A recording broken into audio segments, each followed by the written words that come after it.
Hello, and welcome to the Eugene Real Estate Podcast. I am your host, Vince Casey.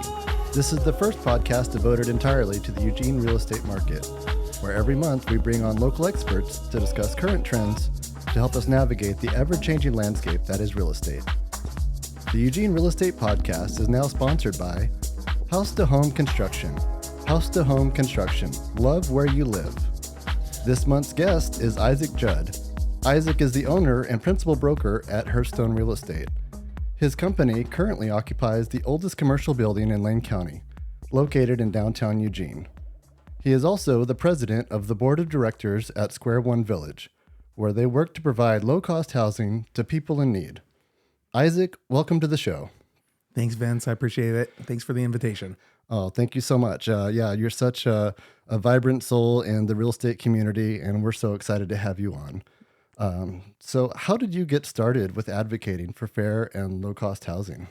I guess to go back, I've been a realtor for 18 years, and during the majority of that time, I was able to find affordable housing for people who made a variety of incomes. So there was times where people, two income earners, at minimum wage jobs could afford a modest house within, the general area of Eugene, Springfield, and Lane County. And over time, what started to happen was more and more you would find it was a struggle to be able to find affordable housing. And so that's when it first started becoming something that was on my radar, something I need to really pay attention to on the affordable housing issue.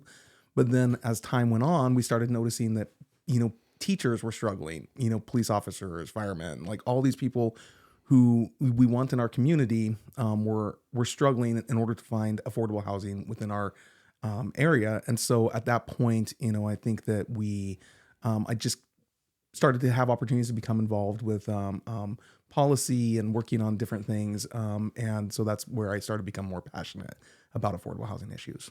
Oh, that's great. As a realtor, I feel like it's our job to find people's homes, but I don't think that should be necessarily limited to only those that can afford to buy a new home. So I really like that you take your job description seriously, and I hope others are inspired by your actions.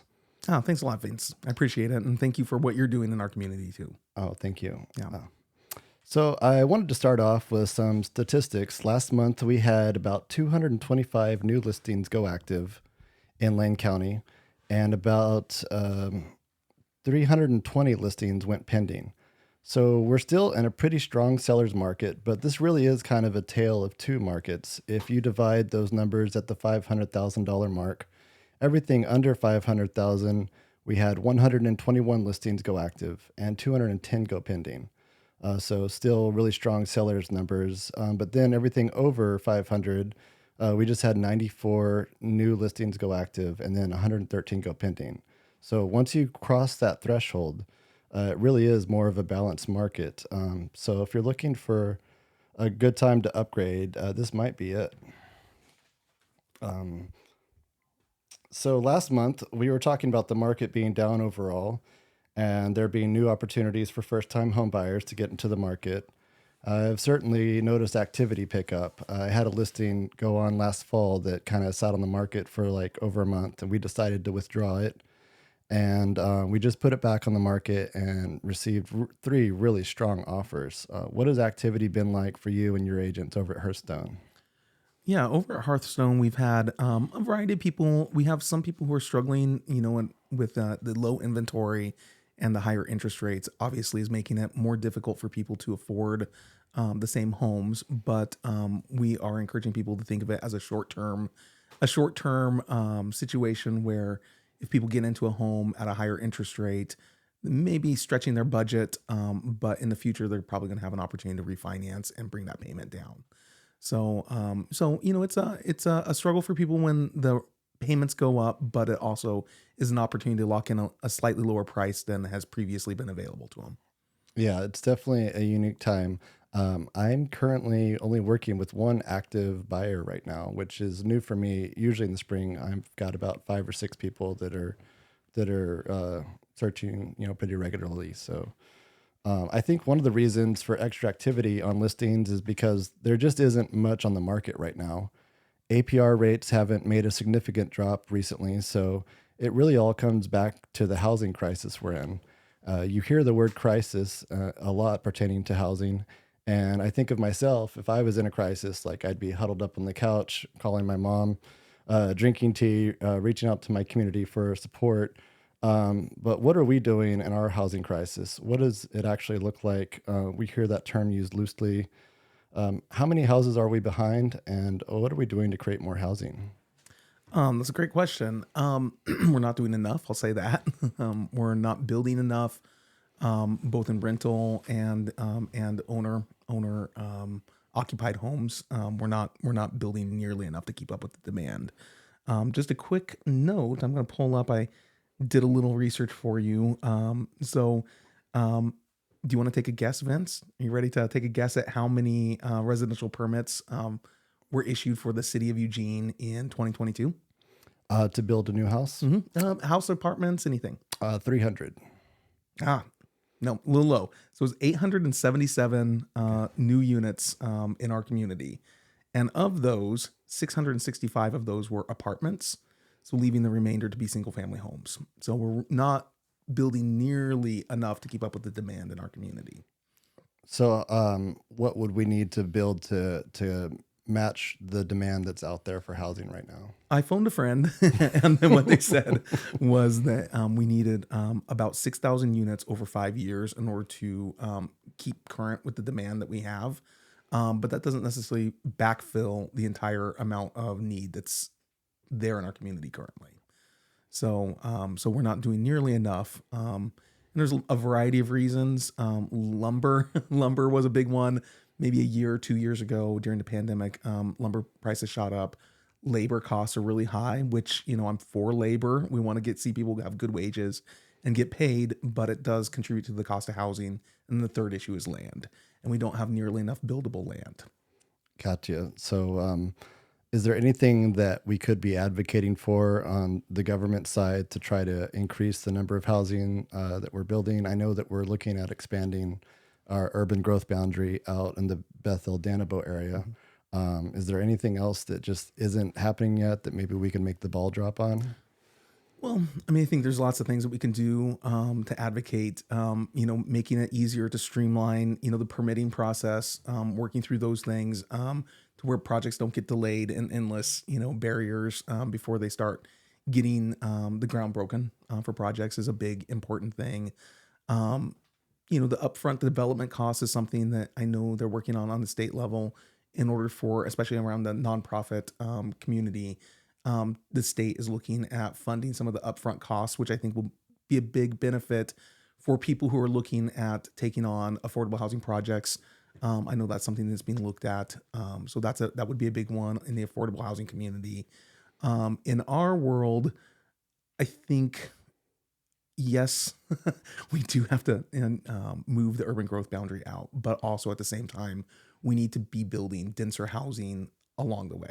And so if we aren't building denser housing and we just keep going into the fields and just building the same single family homes that we've traditionally built in the suburbs, we aren't really addressing the needs of the future, and we aren't building housing that's going to accommodate a broad range of people.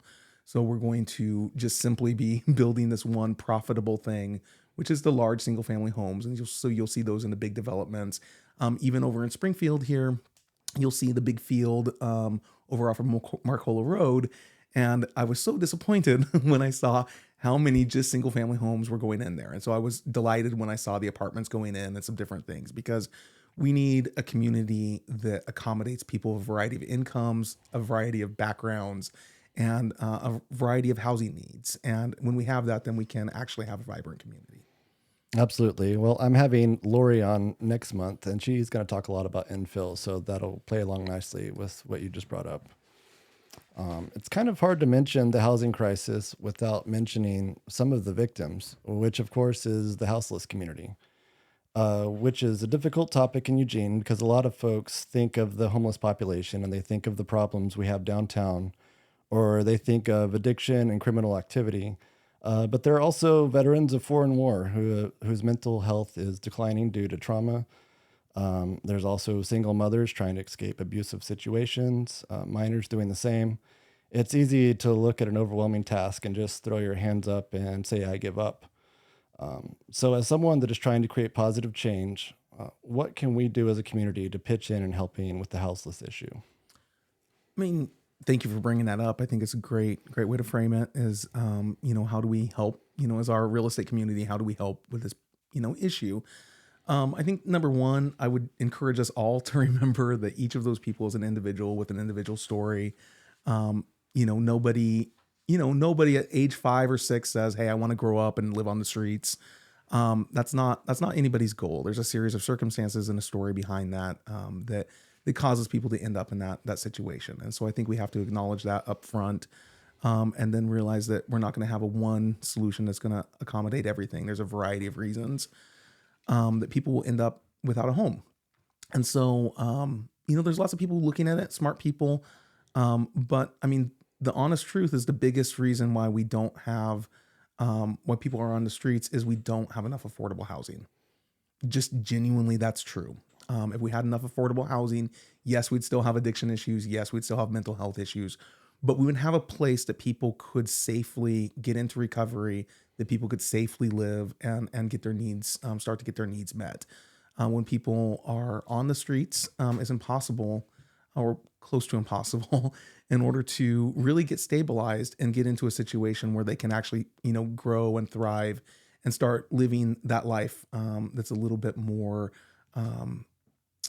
a little healthier lifestyle. And so I think people go into survival mode, and there's a lot of issues that come up with that. And so if any of us were in the same situation, we don't know what we would do. And so I think there's being compassionate and thinking about that when we discuss these things, I think is really important. So I appreciate you bringing it up in that way. So what can we do? We can build more affordable housing, and that will go a long ways towards helping to give the tools to solve that problem. Nice. And is that kind of what y'all are doing over there at Square One? I know that you've been building these tiny home villages. You want to, do a quick plug? Oh yeah, man. Of course. Yeah. Yeah. I'd love to give a plug. Yeah, that's exactly what Square One is all about, is creating affordable housing, for people of low to moderate incomes. So the first, probably biggest project, up until recently was, I guess most visible project. There's two. One was Opportunity Village, which basically was a place that Dan Bryant, the executive director of Square One, oftentimes will call a gated community for people experiencing homelessness. And it's a great community where it basically gives a stable place for people to come, be able to have their stuff locked away. It's not a fancy community, but it's a place that they can feel safe. People are volunteering, they're working within their community, and they're basically giving an opportunity to stabilize their lives and get prepared to move on to the next step. And so that's a very important step for people who are basically the first stop after being on the streets. And then from there, the project that people are most familiar with up to date is going to be the Emerald Village, which is 22 tiny homes that was donated by architects within our community, contractors within our community, who volunteered their time and their efforts in order to build these really beautiful homes for people who are able to rent those at very affordable prices, and that's right there in the Whitaker district, and that's something, Square One Villages. If you Google that and look at that, that's going to be one of the most familiar projects to most people up until now. Yeah, absolutely.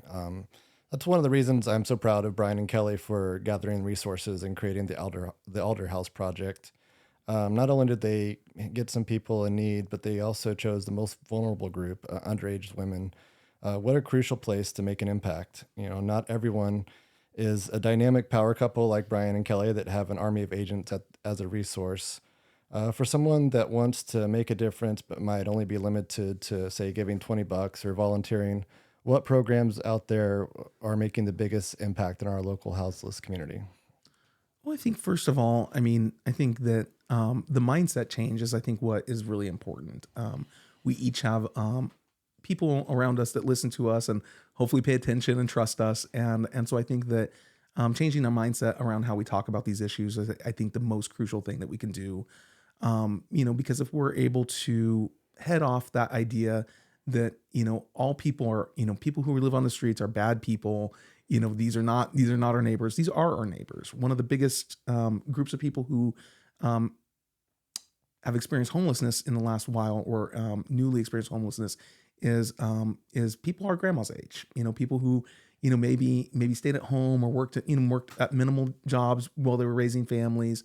And if there wasn't retirement at the end, or maybe retirement got wiped out with medical issues, we don't have great healthcare in our community. And so one person gets cancer without having insurance, and that can wipe out lifetimes of savings. And so what happens at the end is, if you don't have the family support that some of us don't have, you really are left to figure it out on your own in our community. And so that's one of the biggest groups of people is older women. And then the other thing that you mentioned, is youth who are maybe coming from tricky situations, and youth aging out of foster homes is another issue where they don't have the family support. Excuse me, don't have the family support. And so when they come and hit adulthood and they basically are turned out on their own, they don't have a lot of places to turn. And so I think recognizing that and starting to backfill and give some support for those folks is really important. So the Alder House Project is a great project. Square One. There's also other projects that are great within our community. Community supported shelters, sponsors. There's lots of places that are really working at these issues. And so I think that everybody finding something that they're passionate about, and then really putting their efforts and their money as they can to those projects is really an important thing. But I think getting out there and changing the way that we talk about this is going to be the most critical thing that we do in our community. Yeah, absolutely. We have a homeless guy on my block over in Southeast Eugene that lives in his car, and he's absolutely part of our community. He comes to our neighborhood events. He looks at watches over our houses during the day, and we all know each other by name, and there's no reason that he should be treated any differently than any of us. I would like to give a shout out to Tailgate Outreach. They are kind of a boots on the ground operation that they actually go out every day and look for the people that are missing clothes, missing tents, or maybe are need a blanket or need a meal. And they take all those things in their truck and they pull up and try to find the homeless camps and work within the community the day of. So if you're looking for a boots on the ground outreach, I think that Tailgate Outreach is also a great place to put some funds. If you have $20 to throw their way, they'd greatly appreciate it. That's great, Vince. One other thing to look at too is CORE. I don't know whether you're familiar with CORE, but they work with youth in between 16 and 24, and really looking to intervene in people's lives during that time when they're likely to get disenfranchised. And Brittany and Dylan at CORE have done a fantastic job, along with their crew, of really just developing up great relationships, and really just doing the hard work and being there on the ground with people, and working on addiction issues, and giving Narcan and all sorts of things in order to make sure that people are able to live to see another day and get on their feet. Yeah, absolutely. That's there really are a lot of resources out there, and I think we mentioned in a previous conversation that some of those conversations weren't crossing bridges over into other communities and other resources, and even cross-pollinating the resources and ideas that are already out there in the community can really take us a long ways. Yeah, absolutely. Well, I just want to thank everyone for letting us have this conversation. I know it's not as fun of a topic as some other real estate topics, but it is a real topic. And I think the more we have this conversation with an open heart and an open mind, the more we can start creating true solutions. So I just wanted to thank Isaac for coming on the show. And if someone needs to get a hold of you or learn more about contributing to the houseless community, or wants to work with you as an agent, how would they go about doing that? You can always find us online at hearthstonere.com. And that's our company website. And as far as looking for opportunities in our community, I would just look for something that appeals to you, something that you want to work on. Maybe ask a friend. Ask Vince. What he's up to. Ask me. But squareonevillage.org is another place that you can kind of tune in. Another place to look on the broader housing community and kind of our housing crisis would be Better Housing Together. So another place to look would be Better Housing Together. They're doing, it's a broad range of people who are coming together, realtors, home builders, nonprofits, Thousand Friends of Eugene, all sorts of people from a variety of different standpoints who are all working on how do we create more housing within our community, and more housing helps to alleviate a lot of these problems. And so that's another place I would recommend people following along on that work. Oh, that's great. Thank you for those resources, and thank you for coming on. Can I give a little pitch here? Maybe we can put it in here somewhere. Sure. I would just like to end, if we're wrapping up, I would just like to end on a little bit of hopefulness. I mean, I think that if we can imagine a world, I think it's easy for us to get bogged down in the problems that we have in our community.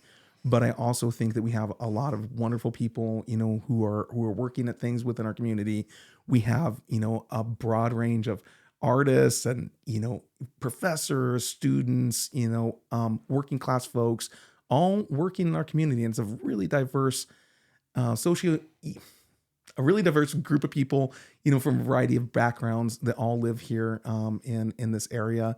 And I think that if we were to be able to all work together and really attack this problem, I think that we can figure it out. And I think there's solutions that are out there. And I think that our real estate community really could dive in and just work on addressing these issues and not get caught in the squabble, not get caught in the, oh, this person's not doing that and this person's not doing that. But let's work together on this. And we don't have to agree on everything, but if we all jump in and start working on something, I think we can get there. And I think that the energy that we spend arguing about things could be easily spent, working on solutions that we can all get behind. And so I just think that, that vibrant community that has a place for everybody, and that we have, the beautiful nature and rivers and buttes and mountains and waterfalls and all the things that we have to enjoy.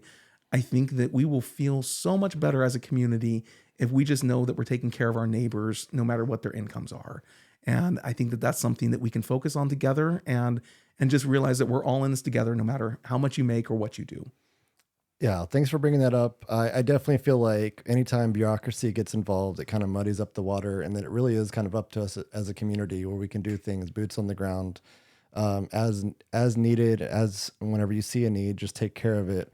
It might be rose-colored lenses, but sometimes I feel like if everybody in Lane County just donated $25 to this cause, like we would have the funds to kind of address it. So yeah, I love your optimism. I love your attitude, and I'm definitely here to support your cause in any way I can. I appreciate it, Vince, and thank you so much for having me on. Of course. Okay, everyone, that's all the time we have. I want to thank Isaac for coming on today. I want to thank Patty Rose for producing the show, and I want to thank our sponsor, House to Home Construction.